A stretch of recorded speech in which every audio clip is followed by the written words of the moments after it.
नमस्कार मंडळी, आज आपण टी व्ही एस ज्युपिटर या गाडीची संपूर्ण सर्व्हिसिंग माहिती स्टेप बाय स्टेप पाहणार आहोत। चला तर मग आपण सर्व्हिसिंगला सुरुवात करूया। सर्वप्रथम आपण गाडीचे ब्रेक तपासणी करूया। ब्रेक तपासणी करण्यासाठी आपण गाडीचा रिअल व्हील खोलून घेऊया। अशा प्रकारे रिअल व्हील ड्रम प्रकारात आहे। अशा प्रकारे आपण रिअल व्हील खोलल्यानंतर गाडीचे ब्रेक शू बाहेर काढूया।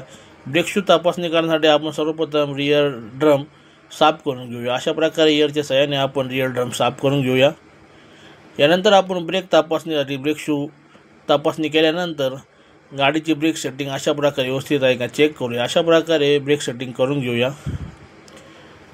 यानंतर आता आपल्याला सर्व्हिसिंगमध्ये आपल्याला गाडीचे एअर क्लीनर साफ करायचे आहेत। एअर क्लीनर साफ करण्यासाठी सर्वप्रथम आपण गाडीचे सीट खोलून घेऊया। गाडीचे सीट खोलल्यानंतर गाडीच्या आतील बाजू असलेले नट अशा प्रकारे आपण खोलून घेऊया। अशा प्रकारे आपण नट खोलून घेऊया। आपण पाहू शकता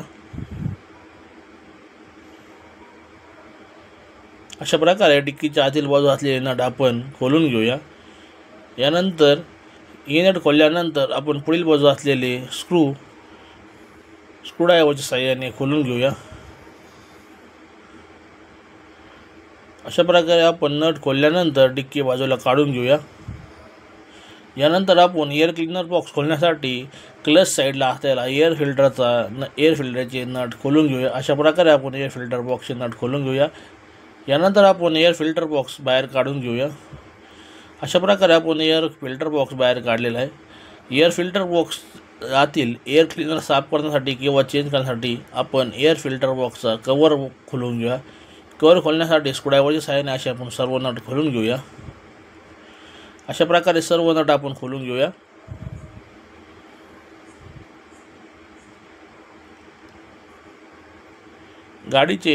गाडीच्या चांगल्या परफॉर्मन्ससाठी व मायलेजसाठी गाडीचे एअर फिल्टर क्लीन असणे फार महत्त्वाचे असते।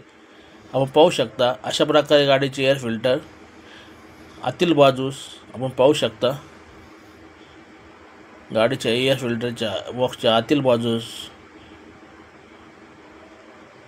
यानंतर आपण एअर क्लीनर हवेच्या साहाय्याने साफ करून घेऊया। अशा प्रकारे आपण एअर क्लीनर साफ करून घेऊया। अशा प्रकारे आपण एअर फिल्टर साफ केलेला आहे।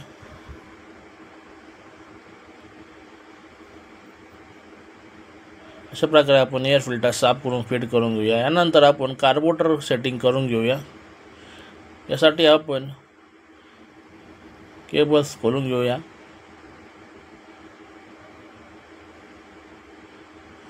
अशा प्रकारे आपण पाहू शकता सर्व केबल्स आपण बाजूला काढूया। यानंतर आपण गाडी सेटिंग करून घेऊया। कार्बोरेटर सेटिंग झाल्यानंतर आपण आता गाडीचे पुढील व्हील खोलून घेऊया। अशा प्रकारे आपण गाडीचे रिअल व्हील खोलून घेऊया। आपल्या गाडीला वेग असणे फार महत्त्वाचे, त्याचबरोबर गाडीचे ब्रेक सिस्टीम व्यवस्थित असणे फार महत्त्वाचे असते। यामुळे गाडीच्या पुढील व मागील चाकातील ब्रेक शू चांगल्या कंडिशनमध्ये असणे फार महत्त्वाचे असते। अशा प्रकारे आपण पुढील व्हील खोलल्यानंतर अशा प्रकारे आपण ड्रम साफ करून घेऊया एअर क्लीनरच्या सहाय्याने। अशा प्रकारे आपण आतील डस्ट बाजूला काढूया। अशा प्रकारे आपण एअर क्लीनरच्या सहाय्याने साफ केल्यानंतर पुढील ब्रेक शू आपण तपासून करूया। ब्रेक शू बरोबरच गाडीचे व्हील बेरिंग्स ग्रीसिंग करणे व चेक करणे फार महत्त्वाचे असते।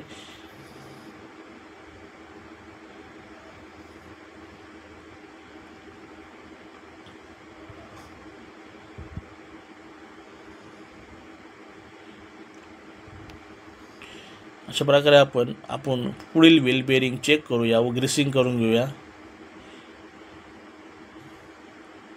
गाडीच्या स्मूथ राईडसाठी गाडीचे व्हील बेरिंग ग्रीसिंग करणे व बेरिंग चांगले असणे फार महत्त्वाचे असते। अशा प्रकारे आपण ब्रेक शू सेटिंग चेक केल्यानंतर आपण गाडीच्या दोन्ही बाजूस व्हील ग्रीसिंग योग्य प्रकारे करून घेऊया। अशा प्रकारे पुढील व्हीलच्या दोन्ही साईडच्या बेरिंगमध्ये आपण व्हील ग्रीसिंग केलेले आहे। यानंतर आपण गाडीचे चाक फिट करून घेऊया। अशा प्रकारे आपण ड्रम फिट करून घेऊया।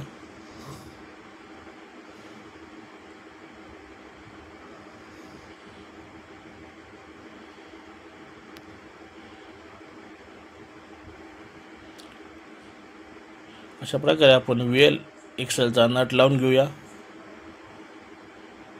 अशा प्रकारे आपण नट टाईट केल्यानंतर तो पाण्याच्या साहाय्याने आपण टाईट करून घेऊया। अशा प्रकारे आपण पाण्याने साईड नट टाईट करून घेऊया।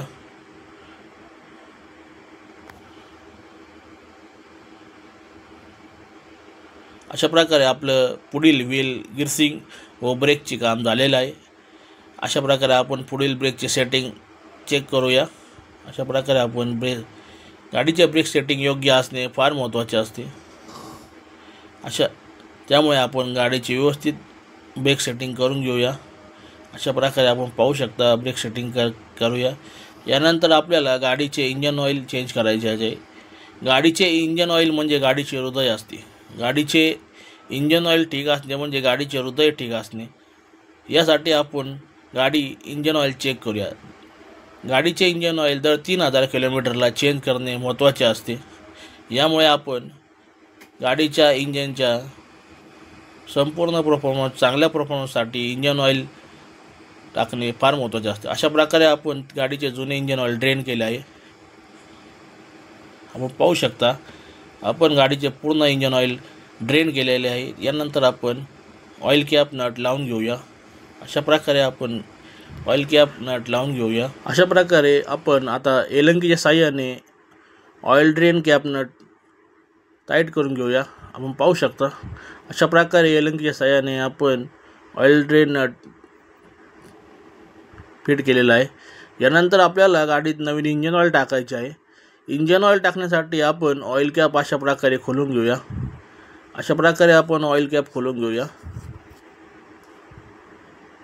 ऑइल कॅप खोलल्यानंतर आपण गाडीमध्ये इंजन ऑइल हे TVS कंपनीने रिकमेंडेड केलेले उच्च प्रतीचे ग्रेड असलेले इंजन ऑइल आपण गाडीत टाकलेले आहे।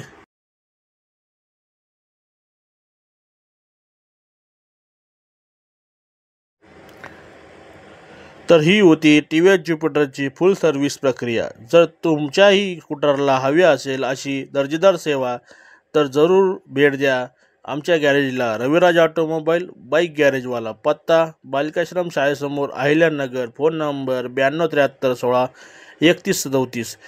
जर तुम्हाला आमचा व्हिडिओ आवडला असेल तर लाईक करा, शेअर करा आणि सबस्क्राईब करायला विसरू नका।